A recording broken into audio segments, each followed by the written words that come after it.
Amén. Bueno, vamos a continuar utilizando los mismos versículos de Números que compartimos la semana anterior. Capítulo 15 de Números, los vamos a leer.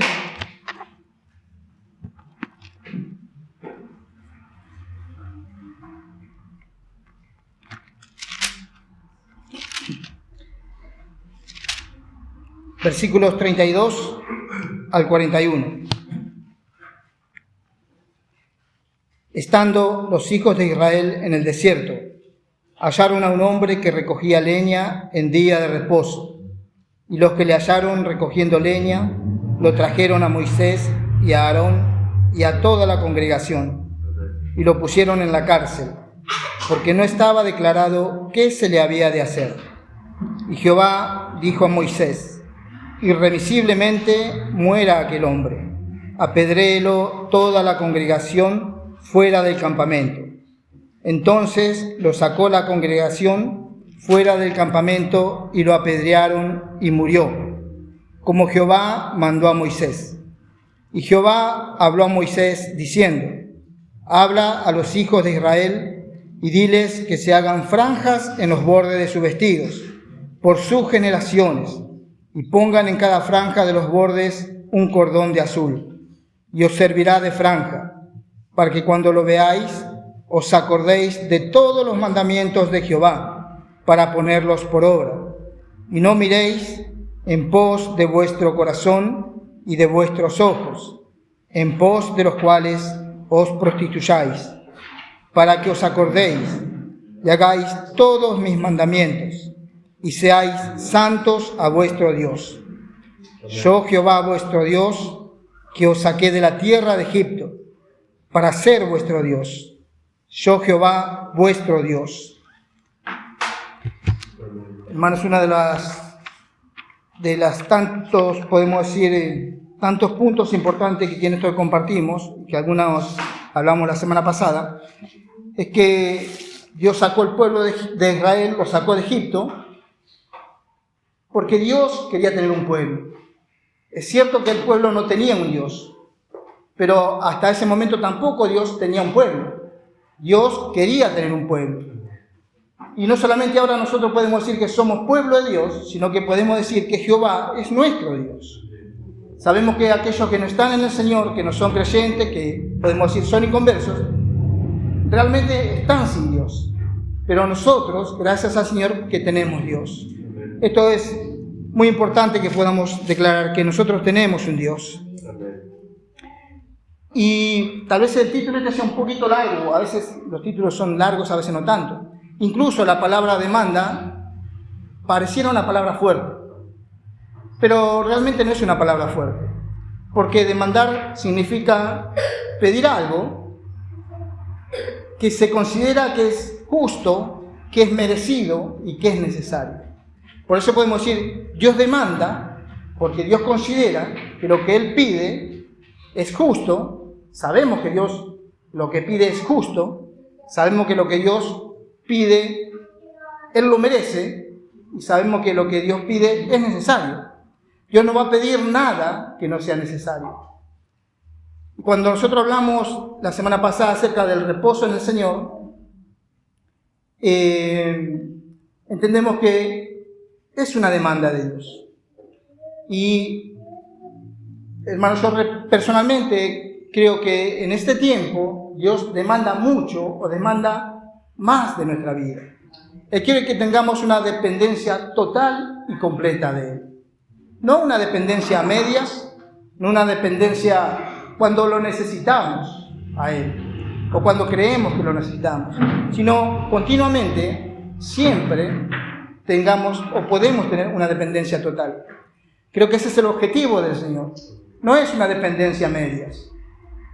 Hermanos, ninguno de los hombres y de las mujeres que en la antigüedad sirvieron al Señor, ninguno tuvo una dependencia a medias. Los hombres que sobresalieron fue porque se dieron completamente al Señor. Y justamente porque ellos se dieron totalmente, Dios pudo hacer la obra en ellos. Y pudo hacer la obra a través de ellos. Entonces, tal vez muchas veces nos preguntamos, ¿por qué Dios nos hace tal cosa? ¿O por qué sucede tal otra? Creo que la respuesta está en que nosotros falta que nos demos completamente al Señor. Si esto sucede, entonces Dios va a tener, podemos decir, el pie o la posibilidad de hacer lo que Él quiere. No solamente en nosotros, sino también a través de nosotros. Por eso es tan necesario que podamos ver que Dios quiere una dependencia total. Tal vez, creo que mucho más en este tiempo, algunos y podemos llegar a conformarnos con tener una dependencia media. Y saben, una dependencia a medias también significa que Dios va a trabajar a medias en nosotros. No porque Él quiera trabajar a medias, sino porque nuestra dependencia es a medias. Y también significa que no va a poder hacer mucho a través nuestro, porque nos damos a medias. Y el Señor realmente Él requiere todo de nosotros. Por eso hablamos tantas veces que no solamente Él nos salvó, sino que Él nos compró, le pertenecemos, y ya realmente no debiéramos vivir para nosotros mismos. Esa es la realidad. Eso es lo que debiera ser. Ahora, después en general uno puede tomar la experiencia cada uno y puede considerar si uno vive en un cierto porcentaje para el Señor, si se da en un cierto porcentaje, o cada uno delante de Dios puede considerar cómo es su vida. Pero sí lo que podemos estar seguros es que el Señor quiere, Dios, nuestro Dios, porque justamente Él es nuestro Dios, Él demanda una dependencia total. Y seguramente cuando pidamos algo, entonces el Señor va a responder. Entonces vamos a tener respaldo porque nos damos completamente a Él. Es cierto, hermano, que esto es un proceso, pero en la medida que avanzamos, cada vez debe haber más dependencia del Señor. No puede haber ni un retroceso, ni puede haber un estancamiento. No podemos volver atrás, no podemos quedarnos siempre en el mismo lugar, sino que tenemos que avanzar. Y cuando el pueblo de Israel estaba en el desierto, estaba avanzando, y el objetivo era entrar en la tierra prometida. Para ellos, la tierra prometida era el reposo. Y significaba que se iban a sentar, que no iban a vagar más.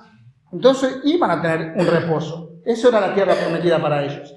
Por eso Hebreos dice que no entraron en su reposo. Está diciendo no entraron en la tierra prometida, lo cual iba a ser un reposo para ellos. Sino que muchos estuvieron mucho tiempo vagando, incluso quedaron postrados en el desierto y no entraron a la tierra prometida. Vamos a leer Hebreos capítulo 4.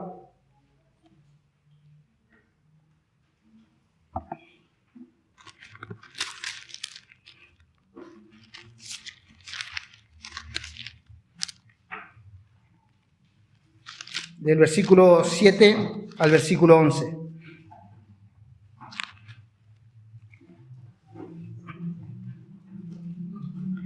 Otra vez determina un día, hoy, diciendo después de tanto tiempo, por medio de David, como se dijo, si oyereis hoy su voz, no endurezcáis vuestros corazones, porque si Josué les hubiera dado el reposo, no hablaría después de otro día. Por tanto, queda un reposo para el pueblo de Dios, porque el que ha entrado en su reposo también ha reposado de sus obras, como Dios de las suyas. Procuremos, pues, entrar en aquel reposo, para que ninguno caiga en semejante ejemplo de desobediencia. Y de estos versículos podemos enfatizar distintas cosas. Por ejemplo, el último versículo, procuremos, pues, entrar en aquel reposo. Y esto es necesariamente algo que nosotros necesitamos, procurar entrar en el descanso del Señor. Saben, aquí en Hebreos, cuando el escritor escribió estas palabras, la palabra que él utiliza aquí, la palabra reposo, podemos decir que tiene tres connotaciones, por lo menos. Y una de ellas es paz interior. Cuando nosotros reposamos en el Señor, cuando tenemos el descanso en el Señor, entonces nuestro corazón está en paz. Tenemos paz interior. Y eso tiene que ver con el reposo. Eso es reposar en el Señor, tener paz en nuestro interior. Pero esta palabra reposo, en esto que leímos de Hebreos, también significa no solamente una paz interior, sino habla de la paz a nuestro alrededor también. No solamente algo interior, pero también cuando se refiere a este reposo, se refiere, porque dice el versículo 10, dice que Dios también ha reposado de sus obras. No dice, sí, también ha reposado de sus obras como Dios de las suyas. Si nosotros leemos el principio, Génesis, Dios cuando hizo toda la creación, dice que, pero nos acordamos todos, dice que Dios reposó el séptimo día. Y si después quieren pueden leer el principio de Génesis, nosotros vamos a notar que cuando Dios habla, cuando empieza a crear el sol, la luna, las estrellas, cuando empieza a crear, el primer día dice, fue la tarde y la mañana un día. Sigue creando, el segundo día, dice, fue la tarde y la mañana el segundo día. Y así hasta el sexto día. Fue la tarde y la mañana el sexto día. Pero cuando llega el séptimo día, dice que el séptimo día Dios acabó todas las obras y que Dios reposó. Pero no dice fue la mañana y la tarde del séptimo día. Porque realmente el día del reposo de Dios es un reposo eterno. No es un día que se termina, no tiene fin. El reposo de Dios es eterno. Y nosotros podemos preguntar, ¿cuándo nosotros tenemos que reposar o cuándo vamos a reposar? Hebreos dice que hoy es el día. Hermanos, quiero decir, si hasta acá hemos reposado poco en el Señor, descansado poco, o no hemos reposado ni descansado, este es el día. Podemos hoy empezar a reposar. Y si mañana compartiéramos esto, podría decir, hoy tenemos que reposar. Y si la semana que viene compartimos esto, hoy tenemos que reposar. Dice, otra vez determina un día. Hoy. Hoy. Y mañana, hermanos, tenemos que decir, hoy es el día que tengo que reposar en el Señor. Y pasado tenemos que decir, hoy es el día que tengo que reposar en el Señor. Todos los días, hoy puedo reposar en el Señor. Hoy es el día. No podemos esperar a mañana o a que pase alguna cosa especial o cierto tiempo, o que mejoremos o que seamos más espirituales para reposar en el Señor. Hoy es el día. Podemos reposar en el Señor. Gracias al Señor que Él ha determinado un día. Y ese día es hoy. Hoy puedo reposar en el Señor. Hoy puedo descansar. Hoy podemos descansar. Gracias al Señor, porque hoy es el día. Dice, procuremos pues entrar en aquel reposo, para que ninguno caiga en semejante ejemplo de desobediencia. Gracias al Señor, que podemos reposar en Él. Reposar es descansar en el Señor.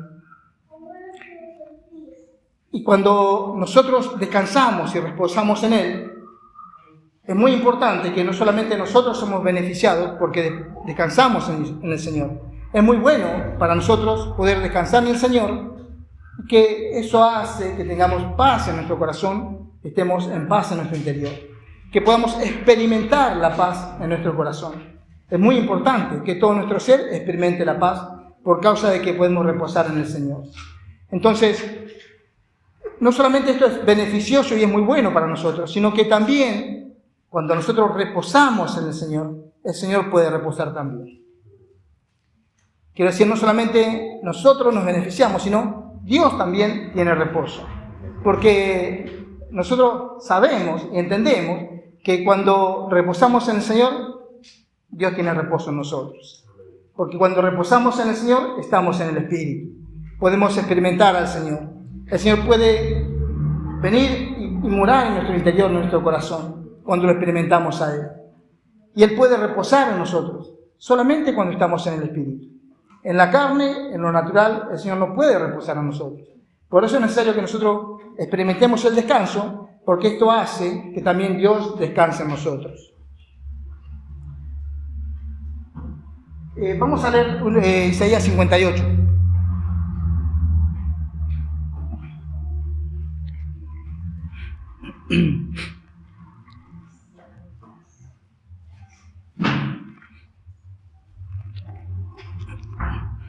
Versículo 13 y 14.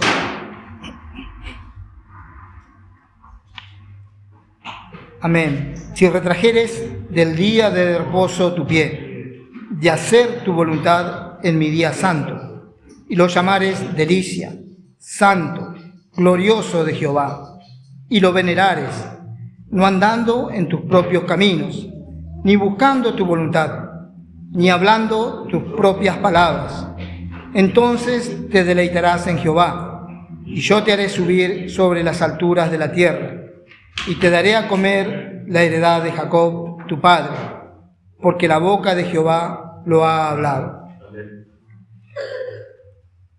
Creo que por experiencia general la mayoría somos tal vez espontáneos para reaccionar en lo natural. En nuestro ser natural somos espontáneos y enseguida reaccionamos. Pero qué bueno es cuando uno puede guardarse. Qué bueno es cuando uno puede retraer su pie. Por eso dice, si retrajeres del día de reposo tu pie.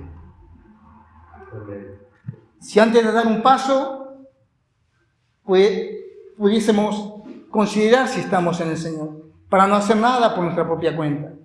Por lo tanto, si retrajéramos el pie, si pensáramos, si consideráramos antes de empezar a caminar, ¿qué camino vamos a tomar?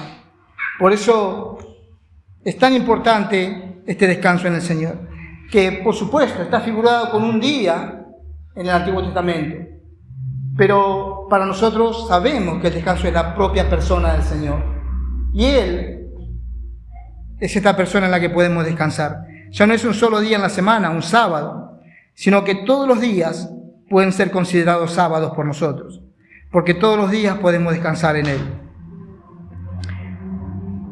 Dice, si retrajeres del día de reposo tu pie, de hacer tu voluntad en mi día santo, y lo llamares delicia, santo, glorioso de Jehová, y lo venerares, no andando en tus propios caminos, ni buscando tu voluntad, ni hablando tus propias palabras.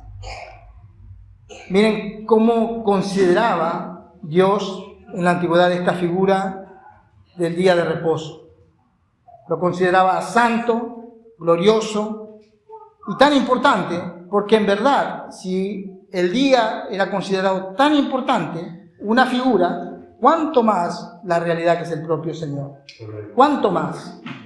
Entonces, ¿cuánto tenemos que considerar antes de hacer un paso? Si estamos en el Señor o no estamos en el Señor. Si estamos en el Espíritu o no estamos en el Espíritu. Y como dice, de hacer tu voluntad en mi día santo. Nosotros sabemos que cada uno de nosotros tiene una voluntad natural, pero esa voluntad que cada uno de nosotros tenemos que seguir el ejemplo del Señor, que tenía una voluntad, pero que no hizo su propia voluntad, sino que Él sujetó su voluntad a la voluntad del Padre. Y de la misma manera tiene que ser para cada uno de nosotros. Nuestra voluntad tiene que ser dispuesta para la voluntad de Dios, no hacer nuestra propia voluntad. Muchas veces hacemos nuestra propia voluntad. También tenemos nuestros propios resultados. Por eso es tan importante que podamos no hacer nuestra propia voluntad, sino la voluntad de Dios. Y lo llamares delicia, santo, glorioso de Jehová, y lo venerares. Está hablando de la importancia que tenía ese día para Dios, y de la importancia que tiene o debe tener el descanso para nuestras vidas, para nuestra experiencia en el Señor. No andando en tus propios caminos, ni buscando tu voluntad, ni hablando tus propias palabras. A mí me asombró hace algún tiempo la primera vez que vinieron los hermanos de Chile. Creo que vinieron 4 o 5 hermanos. Y hubo hermanos, recuerdo que en un día de semana tuvimos una reunión con los hermanos que vinieron 4 o 5 hermanos. Me sorprendió lo callado que eran los hermanos. ¿Qué quiero decir? Que cuando nos reunimos, ninguno estaba apresurado para hablar, sino que todos estaban silenciosos y a medida que uno preguntaba algo, respondía. Pero no naturalmente, el hombre no es así. Sabemos que el hombre siempre, por lo general, es impulsivo para hablar. Pero estos hermanos me sorprendió porque ellos consideraban que había un hermano que era más maduro que ellos, que vino con ellos, y por lo general le daban el lugar a ese hermano. Y era muy difícil que ellos por sí mismos empezaran a hablar algo de ellos mismos. Quiero decir, eran cuidadosos para hablar. Entonces, seguramente ellos habían sido enseñados por los hermanos de no hablar apresuradamente o de no hablar cualquier cosa ni de cualquier cosa. El hombre natural somos así. Enseguida nos prendemos en cualquier conversación. Pero dice aquí Isaías, ni hablando por tus propias palabras. Eso indica, hermanos, que cuando estamos, Señor, si estamos en el Espíritu, indudablemente vamos a hablar las palabras del Espíritu. Vamos a tener cuidado de cómo hablamos y de no hablar a la ligera. Por eso es importante que tengamos en cuenta esto.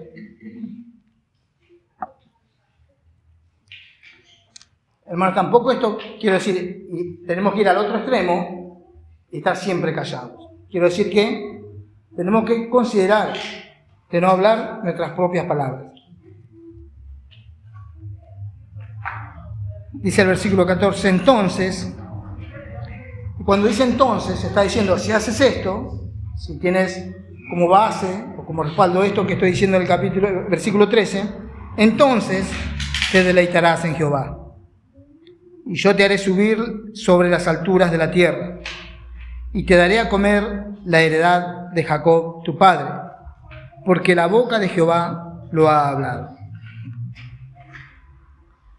Y entonces, hermanos, cuando consideramos que es tan importante este día, o podemos decir ahora en este tiempo, para nosotros, esta persona que Dios puso como nuestro descanso, el propio Señor Jesús, para que Él sea nuestro descanso, es tan importante que consideremos que no podemos nosotros manejarnos de cualquier manera, ni hacer nuestra voluntad, ni hablar nuestras propias palabras, ni andar por nuestros propios caminos. Y seguramente, si estamos en el Señor y andamos en el Espíritu, entonces, como dice el versículo 14, entonces te deleitarás en Jehová. Y yo te haré subir sobre las alturas de la tierra y te daré a comer la heredad de Jacob tu padre, porque la boca de Jehová lo ha hablado. La semana pasada dijimos algo en cuanto a cuando uno pone, decíamos es tal vez un mal de este tiempo, entre los cristianos que ponen su trabajo como lo más importante. Incluso más importante que la comunión con el Señor y los hermanos. Y en consecuencia más importante que las reuniones. Y consideran que si dejan su trabajo o que justifican que hay que trabajar para poder comer o para poder vivir. Y es cierto que todos tenemos que trabajar, es cierto. Pero tenemos que entender también que los que trabajamos no comemos porque trabajamos y nos ganamos el pan, sino que comemos, somos alimentados y cuidados porque Dios tiene cuidado de nosotros. Y Él, como nuestro Padre, nos provee todo lo que necesitamos. Porque aun si no tuviésemos trabajo y estuviésemos impedidos por algún motivo de trabajar, el Señor se hace cargo de nosotros. Porque Él es nuestro Padre y Él tiene cuidado de que tengamos el alimento, la bebida y el vestido necesario. Hay también en lo que leímos la semana pasada, en Mateo capítulo 6 que leímos, el Señor dice que no debemos andar afanosos, como los gentiles, como la gente del mundo, como los inconversos. Pero muchas veces nuestra experiencia puede ser eso. Entonces, son cosas a tener cuidado. Por eso yo decía al principio que podemos decir que Dios demanda de nosotros algo. Y lo que Dios demanda es justo. Y lo que Dios demanda, Él merece, o es merecido por Él. Y lo que Dios demanda, es necesario también que se haga. Que nosotros lo hagamos porque es necesario. Y son demandas del Señor para con nosotros, podemos ir para con todo su pueblo. Después está aquel que lo va a tener en cuenta o no lo va a tener en cuenta. Pero sin ninguna duda Dios demanda. Y esto no es algo como por ahí se puede entender naturalmente en un juicio cuando hay unas demandas judiciales de la gente común, sino que no es algo, como podría decir, gravoso, sino que es lo correcto. Por eso es justo que Dios demande.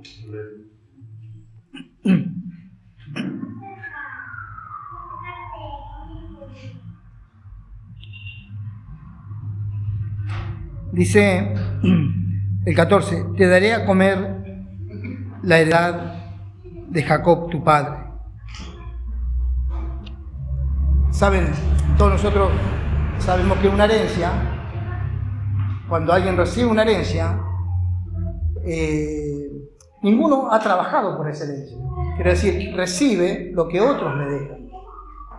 Incluso no hacen absolutamente nada, sino que puede ser que haya una familia tal vez adinerada o con muchos bienes, y en muchas ocasiones dejan herencia a su descendencia, pero la descendencia no hizo absolutamente nada para ganar esos bienes. No ha trabajado para ganarlo, pero lo hereda. Entonces, lo que significa, hermanos, lo que está diciendo el Señor aquí, dice, te daré a comer la heredad de Jacob tu padre. Y en este caso ellos no tenían que trabajar para comer de la heredad de Jacob, sino que Dios le daba. Ellos lo recibían sin haber hecho absolutamente nada. Porque así es Dios para con nosotros.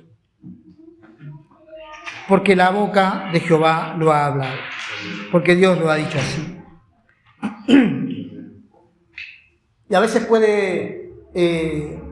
a algunos tal vez puede caernos un poco mal o un poco fuerte pensar que estamos diciendo algo porque algunos se dedican mucho al trabajo.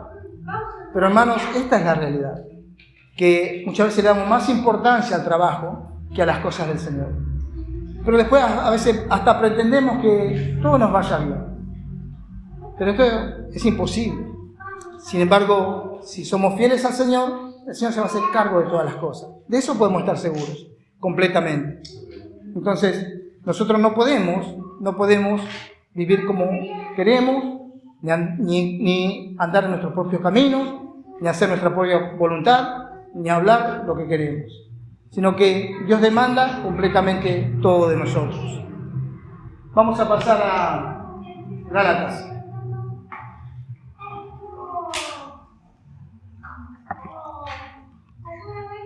Capítulo 6, versículo 14.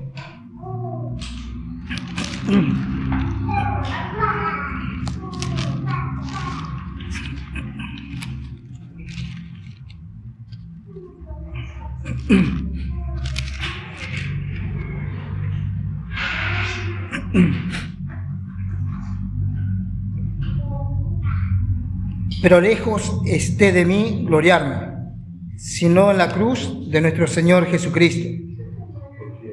Y quiero que prestemos atención a esta parte, hermanos. Es lo que es mi intención, poder compartir algo.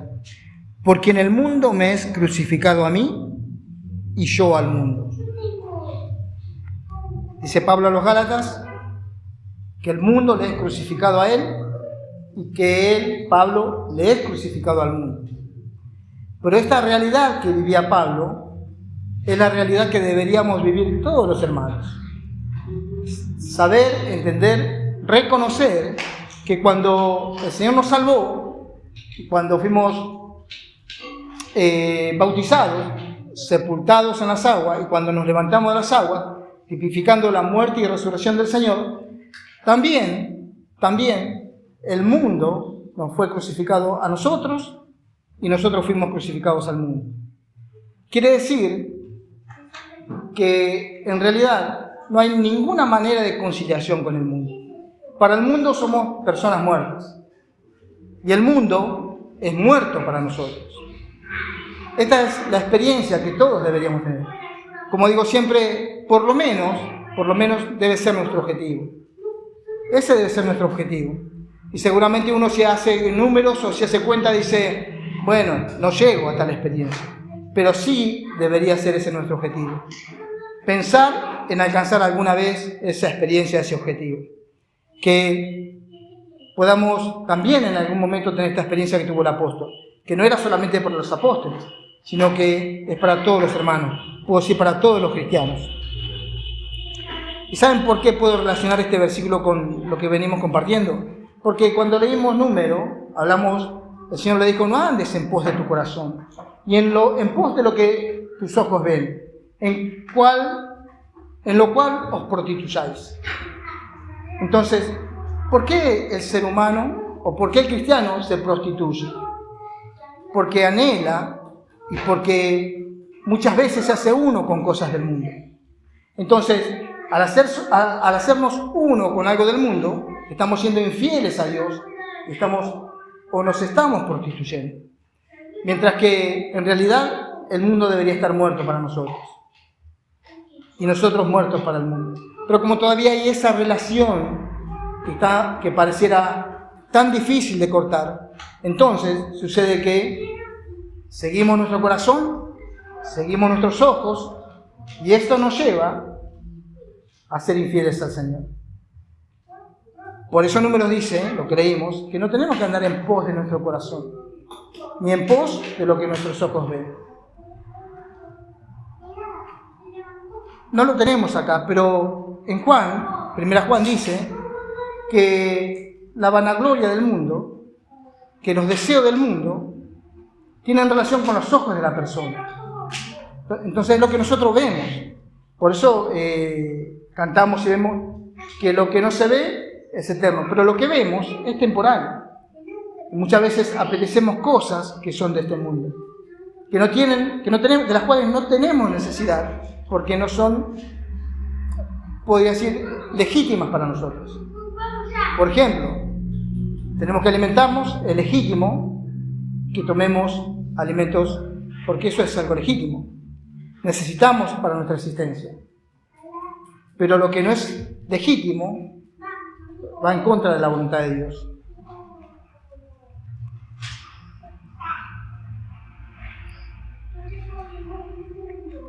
Esta era la experiencia del apóstol Pablo. Él dice, porque en el mundo me es crucificado a mí y yo al mundo. Esto significa que él ya no vivía deseando nada del mundo. Él consideraba que el mundo para él ya estaba crucificado.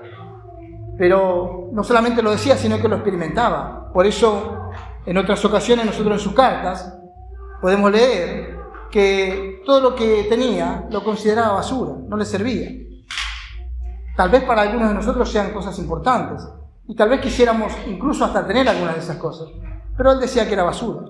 Entonces, esa es la experiencia de un cristiano normal.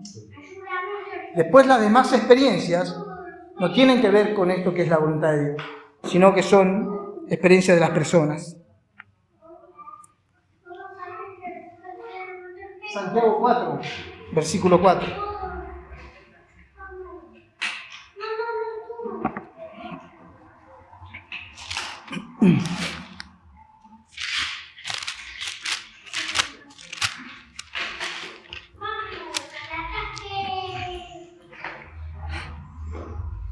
Tengamos en cuenta lo que leímos en Números, donde Dios dice que no se prostituyan siguiendo su corazón y sus ojos naturales.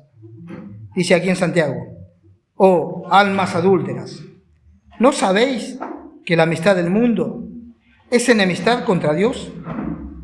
Cualquiera, pues, que quiere ser amigo del mundo, se constituye enemigo de Dios.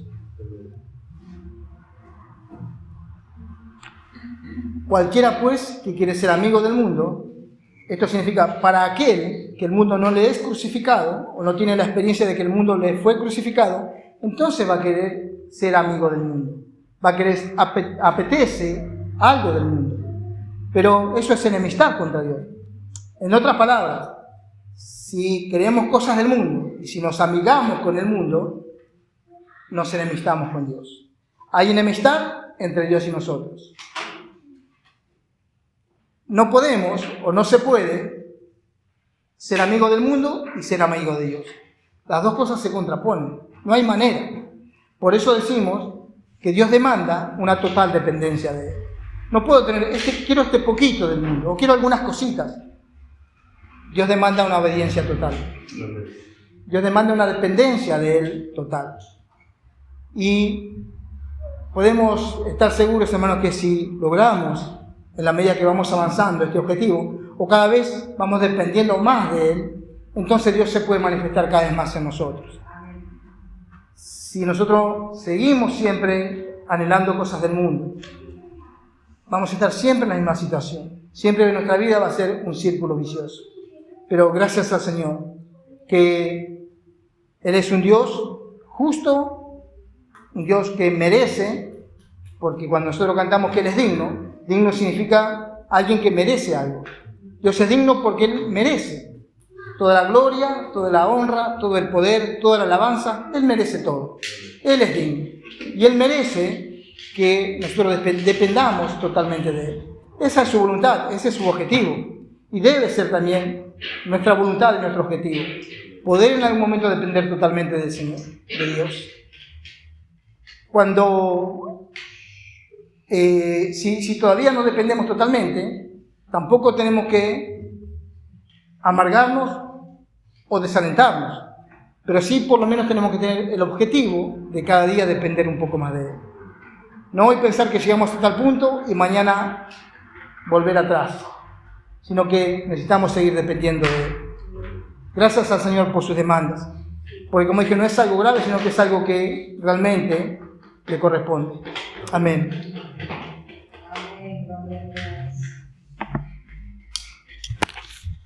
Amén.